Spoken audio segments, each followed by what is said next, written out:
One day, in retrospect, the years of struggle will strike you as the most beautiful. Being entirely honest with oneself is a good exercise. Most people do not really want freedom, because freedom involves responsibility, and most people are frightened of responsibility. Unexpressed emotions will never die. They are buried alive and will come forth later in uglier ways. We are never so defenseless against suffering as when we love. Out of your vulnerabilities will come your strength. Where does a thought go when it's forgotten? Religious doctrines are all illusions. They do not admit of proof, and no one can be compelled to consider them as true or to believe in them. It is impossible to escape the impression that people commonly use false standards of measurement, that they seek power, success and wealth for themselves and admire them in others, and that they underestimate what is of true value in life. In so doing, the idea forces itself upon him that religion is comparable to a childhood neurosis, and he is optimistic enough to suppose that mankind will surmount this neurotic phase, just as so many children grow out of their similar neurosis. In the depths of my heart I can't help being convinced that my dear fellow men, with a few exceptions, are worthless. Whoever loves becomes humble. Those who love have, so to speak, pawned a part of their narcissism. Immorality, no less than morality, has at all times found support in religion. No, our science is no illusion. But an illusion it would be to suppose that what science cannot give us we can get elsewhere. Religion is a system of wishful illusions together with a disavowal of reality, such as we find nowhere else but in a state of blissful hallucinatory confusion. Religion's 11th commandment is thou shalt not question. Religion is an illusion and it derives its strength from the fact that it falls in with our instinctual desires. The virtuous man contents himself with dreaming that which the wicked man does in actual life. It is that we are never so defenseless against suffering as when we love, never so helplessly unhappy as when we have lost our loved object or its love. The behavior of a human being in sexual matters is often a prototype for the whole of his other modes of reaction in life. Where the questions of religion are concerned, people are guilty of every possible kind of insincerity and intellectual misdemeanor. Neurotics complain of their illness, but they make the most of it, and when it comes to taking it away from them they will defend it like a lioness her young. Beauty has no obvious use, nor is there any clear cultural necessity for it. Yet civilization could not do without it. My love is something valuable to me which I ought not to throw away without reflection. The intention that man should be happy is not in the plan of creation. Men are more moral than they think and far more immoral than they can imagine.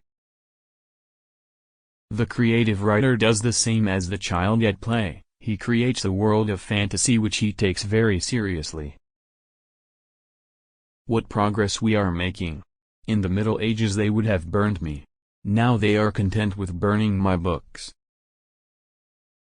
The more the fruits of knowledge become accessible to men, the more widespread is the decline of religious belief. The interpretation of dreams is the royal road to a knowledge of the unconscious activities of the mind. A man should not strive to eliminate his complexes but to get into accord with them. They are legitimately what directs his conduct in the world.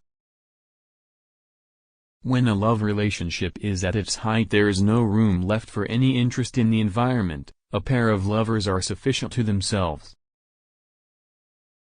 Poets are masters of us ordinary men, in knowledge of the mind, because they drink at streams which we have not yet made accessible to science.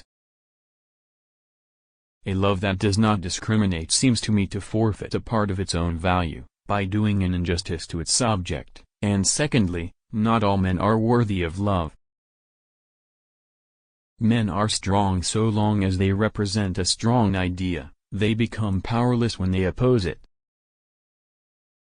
Instinctive love toward an object demands a mastery to obtain it, and if a person feels they can't control the object or feel threatened by it, they act negatively toward it. Illusions commend themselves to us because they save us pain and allow us to enjoy pleasure instead. We must therefore accept it without complaint when they sometimes collide with a bit of reality against which they are dashed to pieces. It goes without saying that a civilization which leaves so large a number of its participants unsatisfied and drives them into revolt neither has nor deserves the prospect of a lasting existence.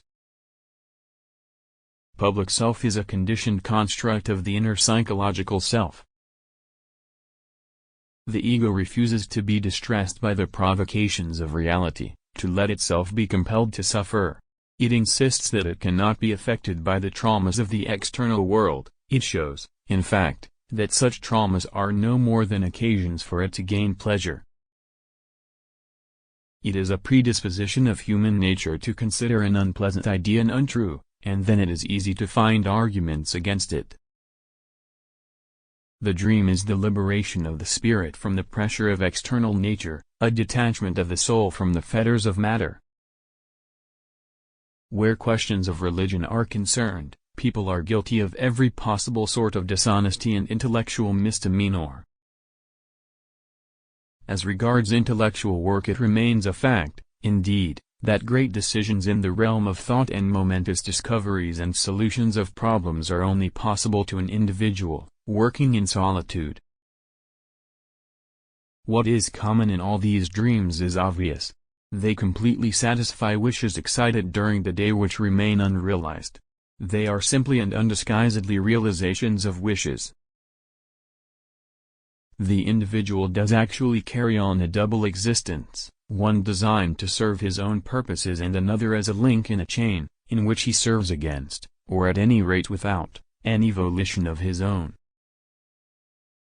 One thing only do I know for certain, and that is that man's judgments of value follow directly his wishes for happiness, that, accordingly, they are an attempt to support his illusions with arguments.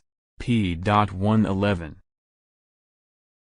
Civilized society is perpetually menaced with disintegration through this primary hostility of men towards one another.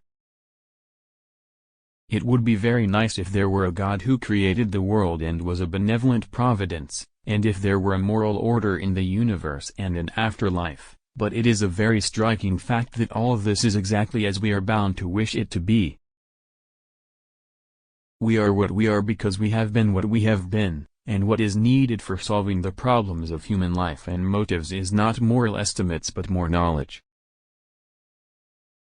Woe to you, my princess, when I come. I will kiss you quite red and feed you till you are plump.